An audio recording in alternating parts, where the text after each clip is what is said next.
Bonsoir à tous et bienvenue au 13e jour de la campagne électorale. Kobena Kwasi Adjoumani, porte-parole principal du RHDP, a animé un point presse ce mardi.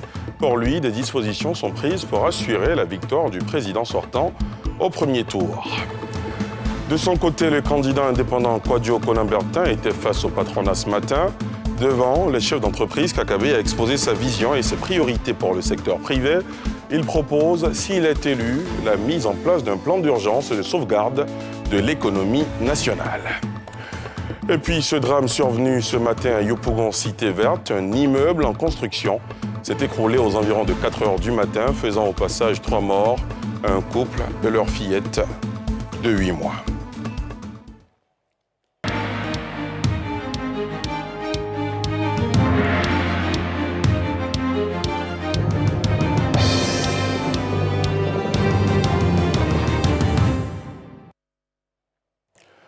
Treizième jour de la campagne électorale, ce mardi, Kobena Kwasi Adjoumani, porte-parole principal du RHDP, a animé un point presse. Pour lui, des dispositions sont prises pour assurer la victoire du président sortant au premier tour. Les précisions de Pierre Dipomelin. Après un arrêt imposé par le décès du ministre Sidiki Diakité, les conférences de presse quotidiennes du RHDP ont repris. À la barre ce mardi, le ministre Adjoumani qui explique pourquoi les Ivoiriens devraient choisir le candidat Alassane Ouattara. Notre pays, comme vous le savez, est à un tournant décisif de son histoire avec l'élection présidentielle de cette fin de semaine. Les Ivoiriennes et les Ivoiriens doivent faire un choix déterminant pour leur avenir. Ils doivent en effet choisir entre un développement solidaire et une régression assurée. Les Ivoiriens doivent choisir entre un avenir radieux et une aventure aux conséquences incertaines. Pour lui, la sécurité du scrutin sera garantie.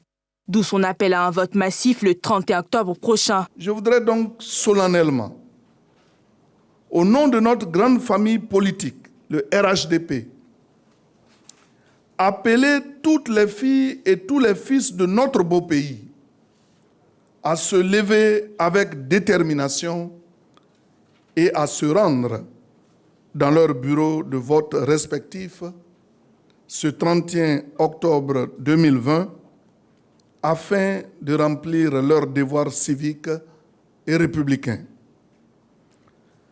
Le président de la République, son Excellence M. Alassane Ouattara, chef suprême des armées, garant de la paix et de la sécurité nationale, n'a cessé de le répéter. Il n'y aura rien. Toutes les dispositions ont été prises par les autorités compétentes afin de garantir à chacun des citoyens l'exercice de son droit civique dans la quiétude, dans la tranquillité et surtout dans la sérénité. Notons que la campagne s'achève ce jeudi à minuit. Vendredi, journée sabbatique pour les candidats, permettra à la CEI de préparer les 22 000 bureaux de vote sur toute l'étendue du territoire. De son côté, le candidat indépendant Kwadwo Konan-Bertin était face au patronat. Devant les chefs d'entreprise, Kakabe a exposé sa vision et ses priorités pour le secteur privé. Il propose, s'il est élu, la mise en place d'un plan d'urgence de sauvegarde de l'économie nationale. Salif Yalekwe.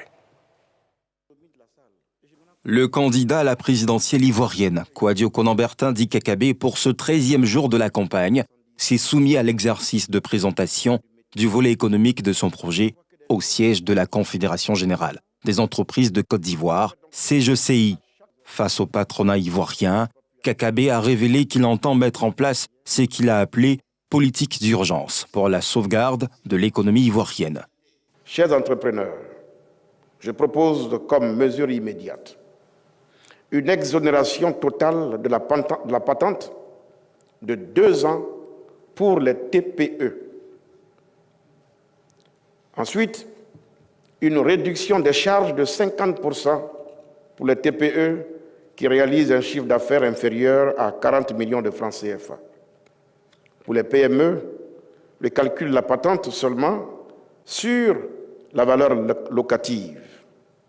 La création d'un fonds, un fonds d'appui au secteur informel, en mesure d'alimenter et de ventiler les aides par carte bancaire de type prépayé.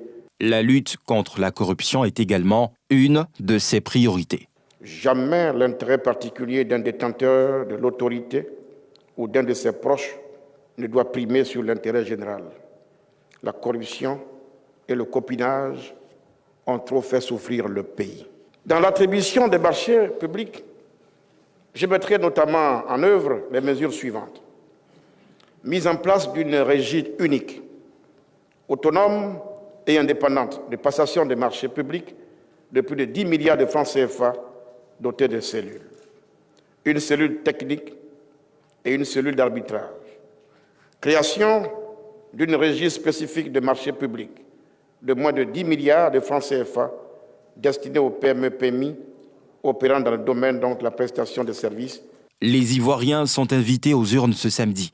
4 candidats avaient été retenus par le Conseil constitutionnel pour ces joutes électorales, à savoir Alassane Ouattara du Rassemblement des Ofotistes pour la démocratie et la paix, RHDP, l'indépendant Kouadio Konambertin, Henri Konan Bédié du Parti démocratique de Côte d'Ivoire, PDC-RDA, et Pascal Affinguessan du Front populaire ivoirien, FPI. Les 2 derniers qui boycottent pour l'heure ce processus électoral et réclament un report des élections et la mise en place d'une transition.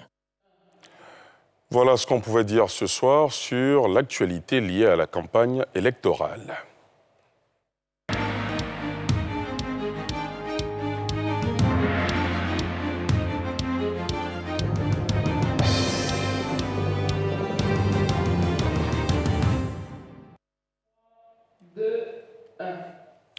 On en vient à ce drame survenu ce matin à Yopougon, Cité Verte. Un immeuble en construction s'est écroulé aux environs de 4 heures du matin, faisant au passage 3 morts, un couple et leur fillette de 8 mois.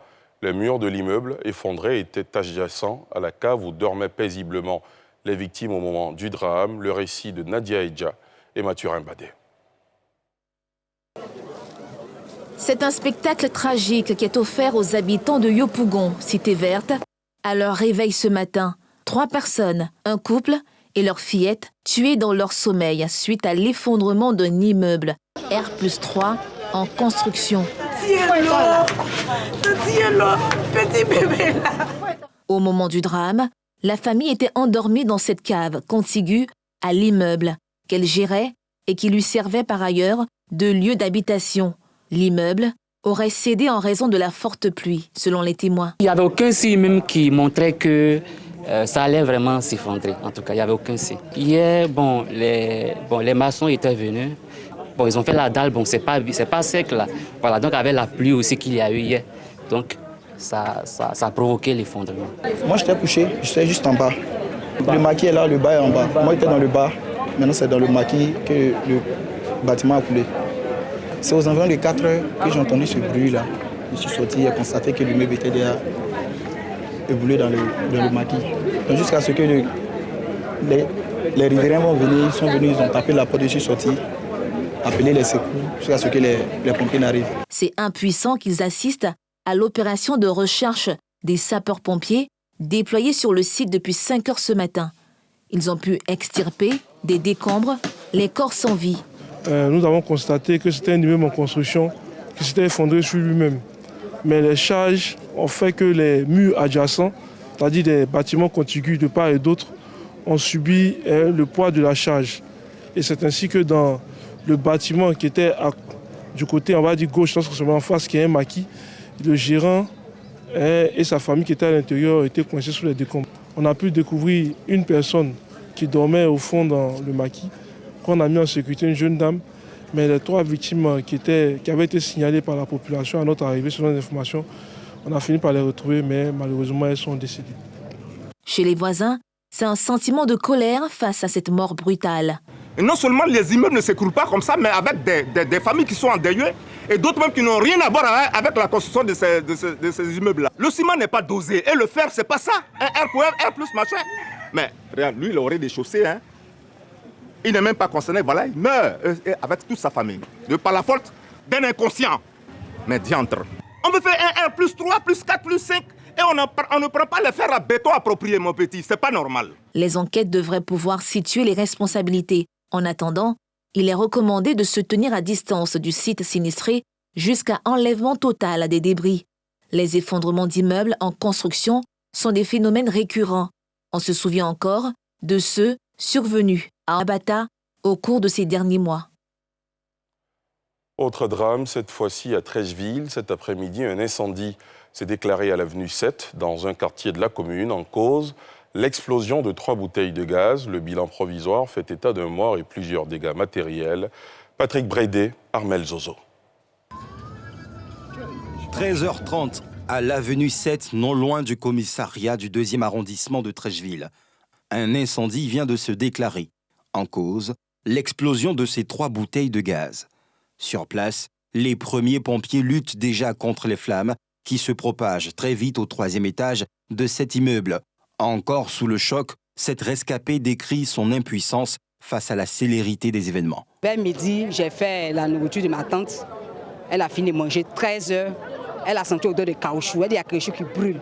Donc elle a dit à ma petite fille d'aller voir ce qui brûle. J'ai dit non, qu'elle est très petite pour aller voir. Attends, mais je vais sortir. Donc dès que je suis sortie de la chambre, j'ai vu fumer qui était en train de monter. Donc, elle dit, c'est comme ça, elles ont qu'à descendre parce qu'elles sont vieilles, elles ne voient pas. Donc, je les ai pris, descendre les escaliers au 2e. Donc, je voulais remonter pour aller prendre quelque chose pour remettre, pour descendre. Quand je suis montée là, je ne pouvais plus. Les gaz ont commencé à s'exploser. Puis, je suis redescendue. Prise au piège dans son appartement, cette femme enceinte décide de se jeter dans le vide. Malheureusement, elle ne survivra pas de sa chute, laissant son mari et sa famille inconsolables. Comme il n'y a personne, elle a condamné de la maison, elle a sorti par la fenêtre pour venir tomber. Elle a tombé par terre et puis elle est morte en même temps. Chez cet autre sinistré, la perte de cet incendie se chiffre en millions. Ma petite est venue me donner caisse. C'est 500 000 qui est dedans. Plus moi-même, 600 000. Ça fait 1 million 100 000. 1 heure plus tard, le GSPM arrive à bout du brasier. Dans les 2 appartements, plus rien. Tout a brûlé. L'accès n'était pas facile. Et puis, c'est les maisons, les contre-chambres. C'est un peu compliqué. Et il y avait des victimes en hauteur. Il fallait les dégager, faire la mise en sécurité d'abord, puis passer à l'extinction.